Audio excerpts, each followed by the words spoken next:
Olá, muito bom dia para você ligado aqui na TV Candidez. Estamos iniciando aqui pela TV o programa Espírita Nova Era, uma realização da AME, Aliança Municipal Espírita de Divinópolis, com a coprodução do CEP, Centro de Estudos e Pesquisas Espíritas, também de Divinópolis.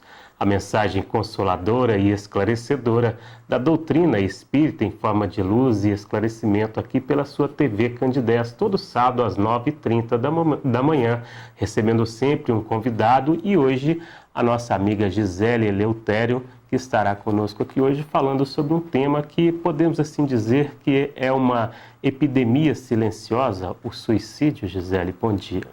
Bom dia a todos. De fato, é um tema extremamente relevante da gente estar discutindo. Nós consideramos hoje o suicídio como uma epidemia silenciosa porque nós temos atualmente 800 mil pessoas que suicidam por ano, né? Se a gente for pensar, fazer um cálculo simples, a gente tem um suicídio a cada 40 segundos. Sim. O Brasil, ele ocupa o 8º lugar no ranking mundial, a gente está com 11 mil, quase 12 mil suicidas por ano, né? Que dá uma média grande também, se a gente for ver por dia, uns 34 suicídios por dia. Divinópolis também está tendo uma elevação grande no número de suicídios, então, de fato, é uma epidemia silenciosa, né? Sim. Gisele, esse tema, igual você colocou, além de ser assim, uma epidemia, tem tantos fatores relevantes. E quais assim são os principais sinais de alerta? Quais essas principais motivações que levam a pessoa a buscar esse caminho do suicídio? As motivações, eu vou começar por elas, para a gente entender um pouco mais o suicídio. Nós temos várias motivações. Uma delas é a própria doença mental, né? Um quadro depressivo, ou um transtorno bipolar, ou mesmo uma doença psíquica mais grave, ela pode desencadear aí um quadro depressivo mais importante e a pessoa cometer o suicídio. Mas nós temos muitas outras motivações. A gente tem a motivação das pessoas que a gente fala com pouca capacidade interna, né? Poucos recursos internos, que são pessoas pouco resilientes, pessoas pouco flexíveis, pessoas que têm uma dificuldade grande de aceitar as dificuldades da vida, né? Nós temos os suicídios causados por questões, uma motivação ou política ou religiosa. A gente não vê isso tanto no Brasil, mas a gente sabe que em outros países nós temos um número elevadíssimo de suicidas por motivações políticas e religiosas, homem-bombas, né? Uma série de pessoas que se matam em prol de um objetivo maior, de um grupo, achando que com isso, em sacrificar a própria vida, ele pode auxiliar um grupo maior de pessoas, né? É um equívoco, mas muitas vezes é uma motivação importante. Agora, em relação aos sinais, nós temos que estar muito alerta, porque o suicida, ele se constrói ao longo do tempo, né? É uma pessoa que vai se afastando do grupo familiar, do grupo social, começa a ter sinais de maior intolerância com os problemas diários, uma rigidez, que a gente fala, uma rigidez, ela não tem essa flexibilidade para a resolução dos problemas, e é uma pessoa que vai demonstrando gradativamente para a família e para a sociedade que ela não está bem, né? Então são sinais que a gente tem que estar atento para que a gente possa, de fato, ajudar essas pessoas antes que ela cometa o suicídio. Isso mesmo, ter essa visão antes de tudo isso, ter condições de amparar, isso já é um passo assim, para a família também buscar esse auxílio e perceber a pessoa nesse estado e buscar também esse grito de alerta, esse socorro, né? Por que as pessoas então buscam o suicídio? Na verdade, a gente fala que o suicídio, a gente chama isso de uma urgência subjetiva, é uma urgência psicológica, é uma dor psicológica intensa, né? Nós, habitualmente, estamos acostumados a socorrer, a atender de uma forma até emergencial as dores físicas, né? Um acidente automobilístico, um acidente vascular, um infarto, a gente tem uma prontidão para estar auxiliando essas pessoas. Mas quando a gente fala de dor psicológica, que é essa dor intensa que leva essa pessoa a cometer o suicídio, nós não estamos preparados para ela ainda. A gente tem uma dificuldade enorme de visualizar e a gente tem uma dificuldade enorme de atender essa pessoa a tempo. Então é muito difícil, nesse sentido, a gente fazer essa prevenção, né, e auxiliar essa pessoa nesse sentido. E hoje, no quesito assim, a doutrina espírita coloca muito bem, né, que o suicídio não acaba, não é a solução dos problemas, né? Como então a gente pode trazer essa explicação melhor para essas pessoas que não têm esse entendimento à luz da doutrina espírita? Eu estava me referindo agora aos tipos de suicídio. Para algumas pessoas, a vida ela tem início, meio e fim nessa atual existência, né? Os materialistas. E para eles, a vida de fato, se é uma vida que está extremamente difícil, que ele não está conseguindo superar os desafios, né? Os obstáculos, é uma alternativa. Uma das opções é a morte, né? Porque ele acredita que, findo essa vida, né, as coisas terminam resolvido aqui, tudo se resolve dessa forma. Mas a doutrina espírita ela é muito esclarecedora para nós acreditamos em alguns princípios que são básicos, né? Um deles, um dos principais, é a imortalidade da alma. Sim. Enquanto seres imortais, nos é dada a possibilidade de inúmeras reencarnações, então a gente tem a pluralidade das existências, a pluralidade dos mundos, né? E a imortalidade da alma, que é fundamental para a gente entender que a morte, então, não será uma solução. Porque se nós acreditamos que nós, enquanto espíritos, somos imortais, nós, ora, estamos encarnados. Daqui a pouco a gente vai estar desencarnado. É um movimento cíclico, né? Que ora eu me revisto dessa carne e encarno nesse plano material. Sim. E ora eu retorno à minha casa espiritual, o mesmo espírito o tempo todo transitando entre esses dois mundos. Né? A doutrina espírita ela nos acalenta no sentido de que nossos problemas não vão ser resolvidos numa única existência. Nós teremos muitas possibilidades para que a gente possa resolvê-los e evoluir. Então, o que acontece quando a gente sabe que a morte não é o fim, a gente então compreende diretamente que o suicídio não é a solução para os problemas, né? Ela não vai resolver esses problemas, pelo contrário, nós sabemos que se a gente antecipa esse desencarne, a gente tem todo o livre-arbítrio para isso, mas se a gente antecipa esse desencarne, a gente sabe que além de todas as dificuldades que a gente já encontra nesse mundo de provas e expiações, que está tão difícil de suportar, a gente sabe que a gente ainda vai agregar mais sofrimento, né? A gente vai acumular mais dificuldades nesse processo nesse processo evolutivo. Sim, com certeza, e a doutrina traz muito bem esclarecido isso para nós, que é este momento atual da gente repensar, buscar, corrigir e não extirpar com tudo, ou seja, abandonar o barco, vamos colocar assim, né? A gente tem que realmente buscar esse entendimento. Na questão 944 do Livro dos Espíritos, Kardec faz a indagação à espiritualidade da seguinte maneira: o homem tem o direito de dispor da sua própria vida?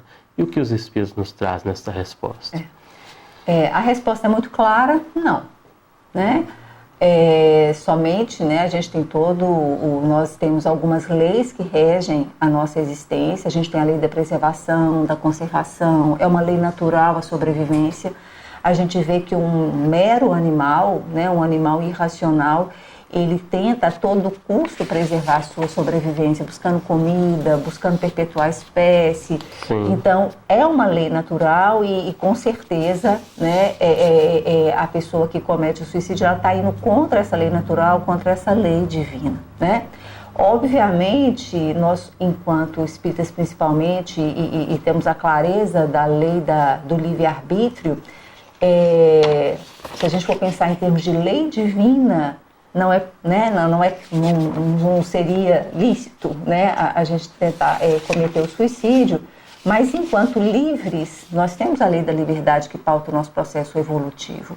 Então, nós podemos, né, até optar pelo suicídio, mas nós vamos ter que arcar, como é lei de causa e efeito. Sim. Nós vamos ter que arcar com todas as consequências desse ato. Né?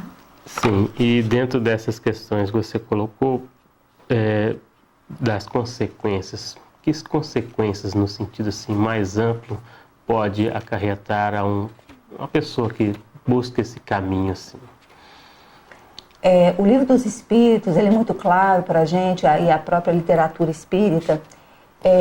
A primeira consequência é um desapontamento, né? Porque a pessoa que comete o suicídio, ela acredita no desespero dela, né? No desespero ao cometer o suicídio, que após a morte, todos os seus problemas serão resolvidos, né? E aí ela tem um desapontamento muito grande, uma frustração muito grande ao perceber que nenhum deles foi resolvido em função da morte, né? Então as consequências, a que é comum a todos eles, é de fato esse desapontamento. Mas não cabe a nós não sabemos como que foi esse processo reencarnatório, a gente não sabe o processo evolutivo desse espírito, a gente não sabe de fato o que o motivou a cometer o suicídio. Então fica muito difícil para a gente prever as consequências. Elas são as mais diversas possíveis no plano espiritual.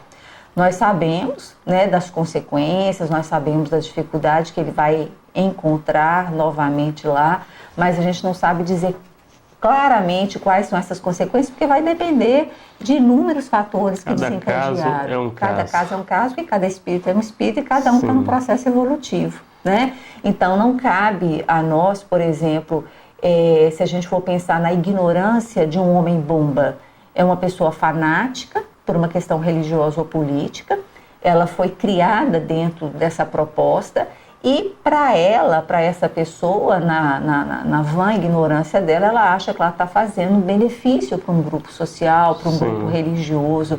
Então, como que a gente vai avaliar o mérito de um suicídio desse, ou a consequência de um suicídio desse, de um outro que faliu, teve uma falência financeira e que não suportou a falência, a vergonha social? Então, assim, é muito difícil a gente avaliar, né? Eu acho que isso cabe, de fato, a misericórdia divina, ela está aí, eu acho que ela nos ampara o tempo todo e, obviamente, que principalmente nesses casos do suicídio, eu acho que são espíritos amplamente amparados, há uma misericórdia, há um acolhimento desses sofredores. Acolhimento no sentido sim, mas no sentido geral seria de acordo com as intenções, então? É porque a gente não sabe o que motivou essa pessoa ao suicídio. Então não tem nem como a gente fazer uma avaliação direta das consequências, né? Independente das consequências, o que nós não podemos perder de vista e nem perder a fé é nesse acolhimento, né, espiritual, nessa misericórdia divina. E de fato, em momento algum, a gente julgar, a gente querer apelar, vamos colocar assim, porque Jesus mesmo nos diz, né? Não julgueis para não ser julgados. A gente não sabe o que levou essa pessoa a buscar esse recurso, vamos colocar assim, falta de informação. Na verdade, eu acho que o mais correto é a gente levar por esse caminho, né, Gisele? Falta de informar melhor, de buscar, tentar seguir o caminho correto, né? Também tem relação com a questão depressão? Muito. Quando você me perguntou, Ana, no início, né, em relação às motivações do suicídio, nós temos várias, né? Como eu falei, essa agora altruísta, de você dar a vida em função de uma causa religiosa ou política. Nós temos as pessoas que no ato do desespero cometem por uma falência, ou é muito comum a gente ver na saúde mental pessoas que erraram, pessoas que não se perdoam, pessoas que não têm esse auto-perdão, ela errou, tem um arrependimento enorme, não consegue se redimir consigo mesmo e acaba no desespero cometendo suicídio, né? Mas nós temos uma grande parcela dos suicidas que são pacientes mentais, são doentes mentais que estão com um quadro depressivo.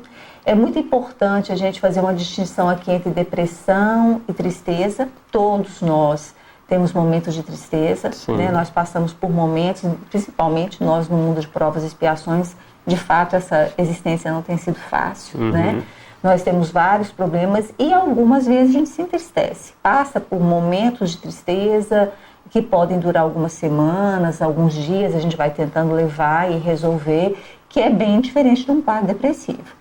A depressão, ela é uma doença orgânica, tem a ver com neurotransmissores, é uma doença que tem graduações, ela pode ser de leve a grave, e é uma doença que faz com que a pessoa perca sua autoestima, ela tem ideias de ruína, desesperança, perda de perspectiva, ela perde o apetite, ela perde o sono, ela não tem prazer em nada da vida, né? E esse é um paciente em potencial para o suicídio. Então, existe uma grande relação entre depressão e as altas taxas de suicídio. Sim. Na pergunta 943, também do Livro dos Espíritos, Kardec pergunta: de onde que vem o desgosto pela vida que se apodera de certos indivíduos sem motivos justificáveis? Tem a ver também com tudo isso que você colocou e muito mais, né? O Livro dos Espíritos, ele é muito claro para a gente. Ele fala o seguinte, que vem de uma ociosidade, que essa pessoa ela não tem fé, ela é uma pessoa ociosa e que nesse sentido ela perde a oportunidade de estar se envolvendo num trabalho mais gratificante, numa vida mais edificante, e a ociosidade faria com que ela de fato perdesse o interesse pelas questões da vida, né? Mas eu vou um pouco além, porque quando a gente estuda o suicídio, a gente vê que é sempre uma questão muito interna. Então a gente vai ver que é uma pessoa com pouquíssimos recursos internos, é uma pessoa pouco resiliente, né? Resiliência, que é essa capacidade que você tem de suportar os problemas, de superar os problemas, apesar das diversidades. Então a gente vê que o suicida é uma pessoa com pouca resiliência, pouca tolerância aos problemas da vida, e pouco flexível. Uma das coisas que a gente tem que ter é flexibilidade. Para resolver de uma forma ou de outra, eu não consegui fazer assim, eu vou fazer de outra forma diferente, né? Então, além da ociosidade que o Livro dos Espíritos nos coloca e da pouca fé, a gente ainda tem esses fatores que são desencadeantes também. Com certeza. Lá na pergunta 957 também, no Livro dos Espíritos, é perguntado o seguinte: quais são, em geral, em relação ao estado do espírito, as consequências do suicídio? Você já colocou, a gente conversou um pouco sobre isso, mas essa questão é voltada ao suicídio. E o suicida, a gente sabe, ele meio que interrompe a sua trajetória, mas continua ali a questão do fluido vital, tudo isso. Explique um pouco para nós sobre essas passagens. A doutrina, a doutrina espírita, ela é muito consoladora nesse sentido. Então, assim, quando a gente entende a imortalidade da alma, né, a gente entende que existe todo um processo que é planejado, pensado para que a gente possa evoluir. Sim. Então, quando a gente encarna, existe todo um processo, né, que a espiritualidade nos ajuda a pensar em um plano reencarnatório que nos ajude a evoluir. Então, tem, né, a questão do fluido vital, ele está acoplado à existência corpórea, à existência carnal, e que o que acontece muitas vezes é que a gente faz um plano, mais ou menos, de duração dessa existência atual, né? E o que acontece com essas mortes abruptas, principalmente no suicídio, não tinha se programado, né? Então, assim, é como se ceifasse a vida de uma forma abrupta. Então, existem todas as consequências desse fluido que está acoplado a esse corpo material, né? Então, a gente tem esse fluido que era por uma... a gente vai ver que ele foi, né, alguns palestrantes espíritas falam que esse fluido vital seria como uma pilha, uma bateria que nos mantém vivos durante essa trajetória atual da reencarnação. E aí, o que acontece? Essa pilha está lá, cheia de carga ainda, cheia de energia para que você vivesse mais um tempo, né? O processo natural da sua existência atual. E aí, quando você ceifa isso, você corta isso, antes que a bateria fique fraca, existe toda uma energia associada, né? E aí, o que acontece é que o espírito fica muito acoplado a esse corpo em decomposição, em putrefação, e aí a gente consegue imaginar a angústia desse espírito, visto que ele viu a frustração do seu ato suicida, que nada resolveu o seu problema, a angústia de ver ele preso a esse corpo em decomposição, em putrefação, né? E as dificuldades que ele vai ter que reprogramar uma nova existência ainda agora, com esse acréscimo aí dessa prova maior que foi esse suicídio. E as sensações também que vai infligir no próprio sentir dele: frio, calor, sede, fome, angústias normais, como se ainda estivesse na carne. Tudo isso ainda, essa dificuldade maior, e levá-lo a essa tristeza maior de ter cometido esse ato. E é por isso que a gente fala que é uma decepção, é um desapontamento, porque de fato não vai resolver em nada os problemas dele. Pelo contrário, eles vão ser agravados. Nós tínhamos falado, você deu até os exemplos dos homens bombas e tudo tal, com relação a essa questão do suicídio. Todo sofrimento não é o mesmo para cada um, depende da condição que cada um colocou. Mas, só para a gente entender no mundo espiritual, todo aquele que suicida sofre muito ao chegar no plano espiritual? Com certeza, né? Eu acabei de falar agora da putrefação do corpo, do fluido vital que ainda persiste por um tempo, né?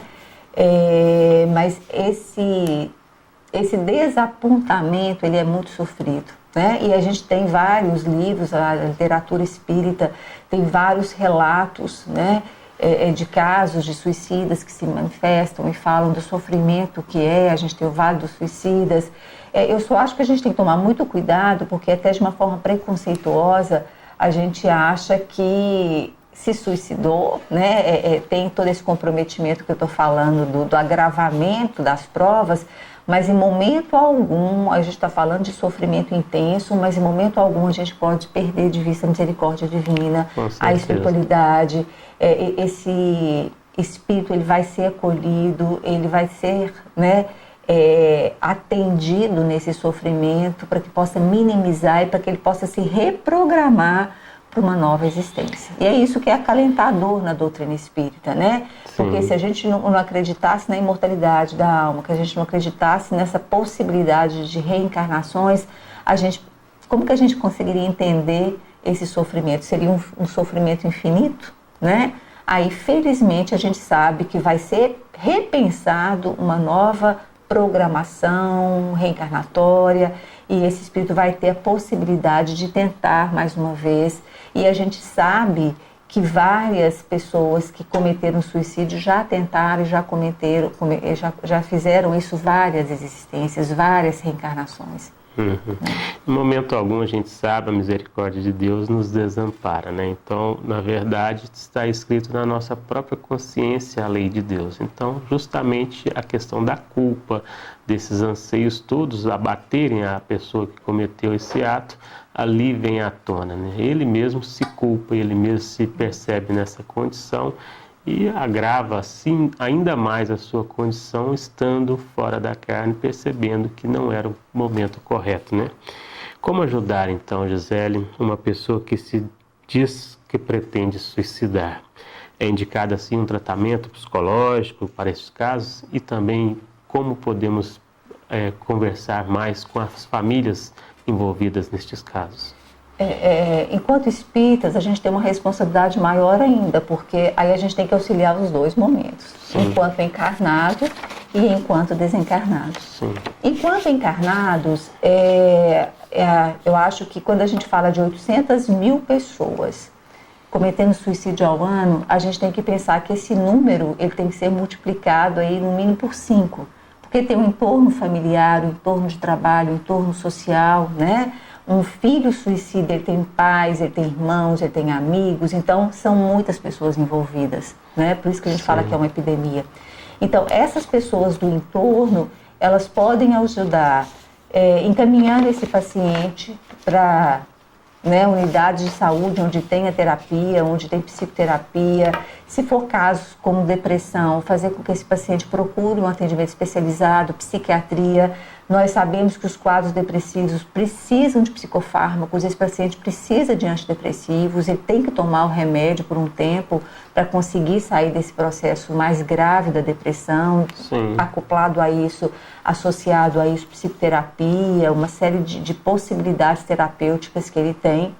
E o Brasil, a gente tem um programa muito interessante, que é o CVV, que é o Centro de Valorização da Vida. O número é 188, é uma instituição filantrópica, existem opções de telefone, você liga na hora do desespero, 188. Eles têm pela internet chats, tem uma série de contatos online que eles fazem, e o CVV tem conseguido atender uma série. A gente sabe que o CVV hoje tem pessoas pensando em suicídio que esperam até 15 minutos para ser atendido no CVV. Então a gente pede a eles paciência, espere, que você vai ser atendido, você vai ser acolhido. Então sempre tem uma palavra fraterna, uma palavra de acolhimento, uma palavra de vivacidade, assim, que ele consiga encontrar motivos de vida, né? Então tem todo esse amparo que você tem que fazer assistência para a família, orientar a família, porque muitas vezes o paciente está tão depressivo que ele não quer ajuda. Então é a família que tem que intermediar e ajudar nesse processo. E enquanto espíritas a gente tem um outro lado também. Após o suicídio, a gente tem um compromisso grande de estar auxiliando em orações, ajudando, né, várias reuniões de desobsessão. A gente sabe que tem muitos que recorrem a essa possibilidade. Então, a gente não perder de vista que também temos um compromisso com esse desencarnado em sofrimento. Sim. Essa a dica, né, para que a gente possa ampará-los e auxiliar as famílias, aqueles todos que têm algum parente, algum amigo, algum vizinho, algum conhecido, uma pessoa em casa que passa por algum transtorno, alguma situação nesse sentido, procurar. E também nas casas espíritas, né, Gisele? O amparo, lá nós temos todo o acolhimento para poder auxiliar, conversar, ter este bate-papo, esse esclarecimento à luz da doutrina espírita sobre a valorização da vida, sobre optar por viver e não por extirpar a sua vida. Gisele, nosso agradecimento mais uma vez pela sua presença aqui em nosso programa, contribuindo aqui com este tema hoje, o suicídio à luz da doutrina espírita. Muito obrigado, que Jesus a abençoe e que possa estar sempre conosco aqui, auxiliando com a tua mensagem. Eu que agradeço e acho que nós todos temos um papel importante mesmo no auxílio, né, dessas pessoas que estão sofrendo atualmente. Com certeza. Bom, nosso programa termina por aqui. Um bom dia a você que sintonizou aqui na TV Candidez e até o próximo programa.